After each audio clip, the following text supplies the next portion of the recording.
আপু গত 2 দিন আগে এসেছিল মেহেরপুর জেলা থেকে আমাদের পার্লারে। অনেক আপুরা অনেক দূর দূর থেকে আসেন, তাদের জন্য অসংখ্য ধন্যবাদ। আমাদের লোকেশনটা যারা জানেন না তাদের জন্য বলে দিচ্ছি, আমাদের লোকেশনটা ঢাকা উত্তরখান। আর বিস্তারিত জানতে আপনারা অবশ্যই কমেন্ট করবেন, আমি রিপ্লাই দেওয়ার চেষ্টা করব। যারা হচ্ছে এরকম পুরনো তিল নিয়ে ভুগতেছেন, আঁচিল নিয়ে ভুগতেছেন, তারা কিন্তু আসতে পারেন। এটা যদি জন্মগতভাবেও থাকে সেটাও আমরা কিন্তু 100% গ্যারান্টি দিয়ে রিমুভ করে দিব। অনেক আপুরা কিন্তু দূর দূর থেকে আসে, ভালো রেজাল্ট পায় দেখে একজনে আরেকজনকে পাঠায়। আমাদের ফেসবুক পেজ ঘুরলে আপনারা অসংখ্য রিভিউ দেখতে পারবেন। এটা কিন্তু কোনো সমস্যা হয় না। অনেক আপুরা কিন্তু আমাদের পেজে অনেক রিভিউ দিয়েছে। আর অনেক আপুরা জিজ্ঞেস করেন যে এটার প্রাইস কত পড়বে। এটা সম্পূর্ণ হচ্ছে আপনাদের তিল আঁচিলের উপরে ডিপেন্ড করবে যে আপনার হচ্ছে কত টাকা পড়বে।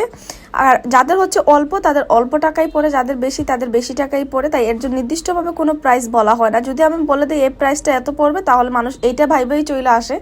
তার জন্য বলি আপনারা পিক পাঠিয়ে দিবেন কত টাকা পড়বে, এটা আমরা দেখে বলে দিব। আর আপুর এখানে একটু মেস্তা ছিল, আমরা মেস্তাটা কিন্তু রিমুভ করি না। মেস্তা হচ্ছে রিমুভ করতে পারবেন ফেব্রুয়ারির 25 তারিখ পর্যন্ত। তো আপুর দুনো পাশে কিন্তু সেম অবস্থার ছিল।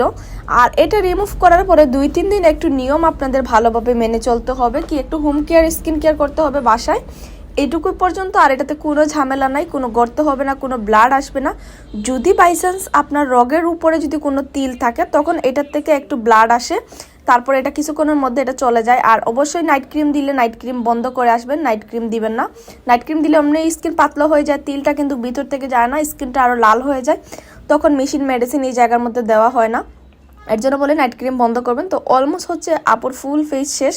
আর এটা কিন্তু একদম ব্যথামুক্তভাবে রিমুভ করে দেওয়া হয়, এটা কোনো ব্যথা লাগবে না। আর একদম ফিল্টার ছাড়া দেখাইতেছে। আপুর হালকা একটু মেস্তা আছে, সেটাও কিন্তু বোঝা যাচ্ছে, আপনারা চাইলে দেখতেও পারতেছেন এখানে। সবাই ভালো থাকবেন, আল্লাহ হাফেজ।